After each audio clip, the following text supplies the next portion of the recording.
083. Nama saya Sukma Lestari, kelas F2 Farmasi, mata kuliah Biologi Sel dan Molekuler. Di sini saya akan menjelaskan sedikit materi tentang retikulum, endoplasma, ribosom, dan badan Golgi sebagai manufaktur protein. Karakteristik dan fungsi retikulum, endoplasma, ribosom, dan badan Golgi. Retikulum endoplasma sama dengan dalam sitoplasma retikulum, saluran berjalan, mempunyai tebal dinding saluran sekitar 5 sampai nanometer dengan diameter rongga bervariasi yaitu antara 5 sampai 15 kali tebal membran. Berdasarkan kondisi permukaannya, retikulum endoplasma atau RE dapat dibedakan menjadi retikulum endoplasma bergranula atau retikulum endoplasma kasar atau REG yang pada dindingnya tertempel ribosom, dan retikulum endoplasma tidak bergranul atau retikulum endoplasma halus atau RH. Susunan dari REG identik dengan susunan membran inti. Juga berhubungan dengan membran inti, RE berbentuk seperti saluran panjang yang berjajar dengan melengkung teratur, sedangkan RH umumnya berbentuk pembuluh atau tubular, gelombang atau vesikel yang tidak teratur dan membentuk anyaman. Terkadang RH juga mempunyai hubungan dengan bentuk sisterna atau maupun vesikular. RE dapat berubah menjadi RH jika kehilangan ribosom dan sebaliknya. Kondisi RK dan RH dapat menunjukkan pola aktivitas sel. Sebanyak aktivitas sesuatu sel, semakin banyak pula RE. Sedangkan jika sel lebih banyak beristirahat bervariasi, misalnya sel pankreas lebih banyak mengandung RE, sedangkan sel epitel lebih banyak mengandung RH. Jumlah total dan rasio antara RK dan RH dapat berubah-ubah sesuai dengan keadaan metabolisme sel.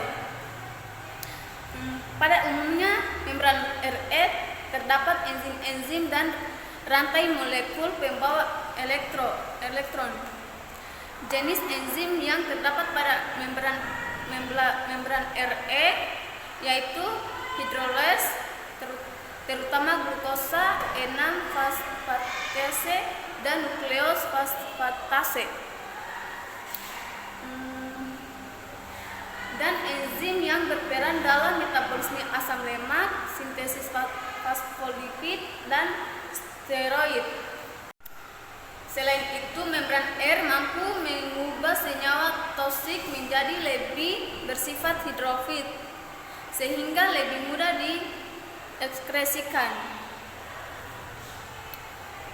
Sistem lumen atau RE berisi cairan yang menambung berbagai macam protein sesuai dengan jenis sel, kondisi fisiologis, dan organisnya. Misalnya sistem RE plasmasid mengandung immunoglobulin, sedangkan sistem RE fibroblast mengandung protoplasmogen dan hidroksilase.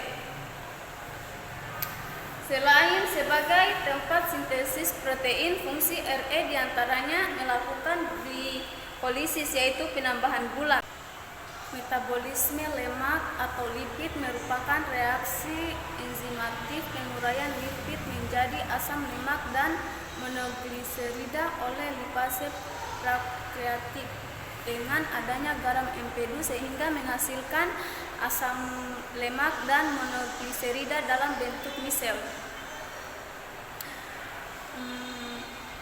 Sitokrom P450 berperan dalam proses detoksifikasi untuk mengubah senyawa yang awalnya berbahaya menjadi tidak bahaya. Sebagian besar detoksifikasi dilakukan pada hati, usus, ginjal, paru-paru, dan kulit. Monogliserida dalam bentuk misel yang berbentuk 2 meter nanometer. Misel tersebut berdifusi menuju ke mikrofili dan masuk ke dalam enterosit. Diikat dengan protein pengikat asam lemak. Ribosom yang bebas dalam sitoplasma berfungsi untuk sintesis protein dalam menuju kebutuhan sel itu sendiri. Misalnya untuk pembelahan atau untuk tetap berada di sitoplasma. Misalnya hemoglobin yang dibentuk oleh eritroblast yang akan tumbuh menjadi eritrosit. Ribosom yang terikat dan menempel pada RE berfungsi untuk mengadakan sintesis protein yang akan dikeluarkan dari sel.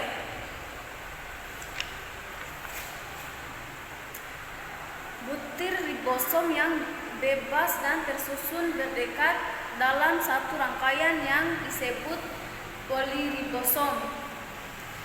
Susunan ribosom dalam poliribosom membentuk deretan butir dalam bentuk ukuran molekul protein yang disintesis. Sintesis protein melibatkan 2 jenis reseptor.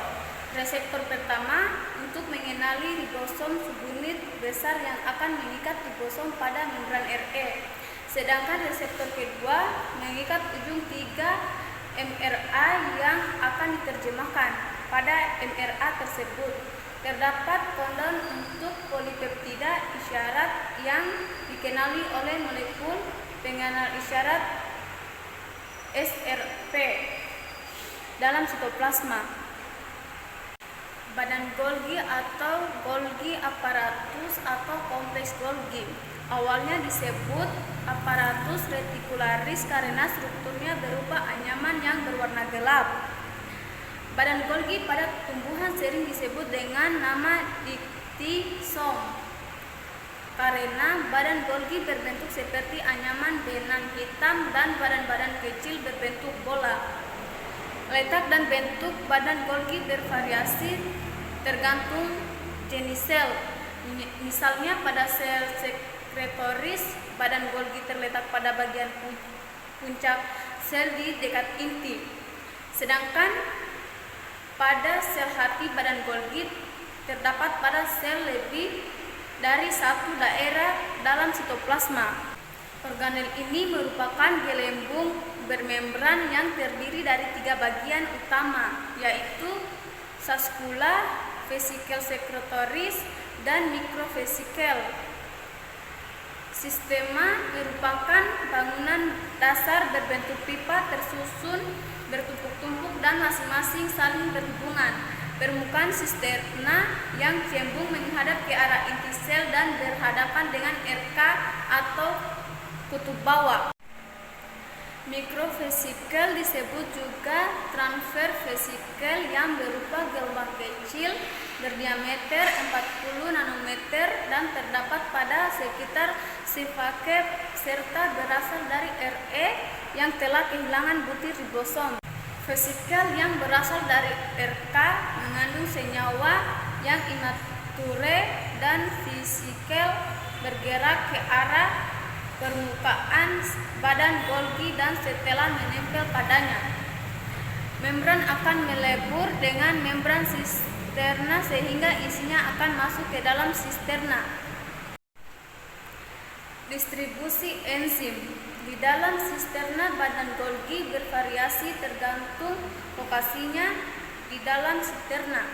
Seluruh sel eukariotik memiliki badan Golgi yang berperan dalam sekresi, sintesis, dan produksi antara lain tahap akhir sintesis protein, proses penyisihan kelopak protein untuk diarahkan dalam pengangkutan, pembentukan lipoprotein misalnya pada sel hati, pemeliharaan membran plasma, sintesis polisakarida pada sel goblet atau sel kelenjar lendir yang banyak terdapat dalam saluran pencernaan pernapasan. Baik, sekian dari pembahasan singkat materi kali ini. Lebih dan kurangnya Mohon dimaafkan. Wassalamualaikum warahmatullahi wabarakatuh.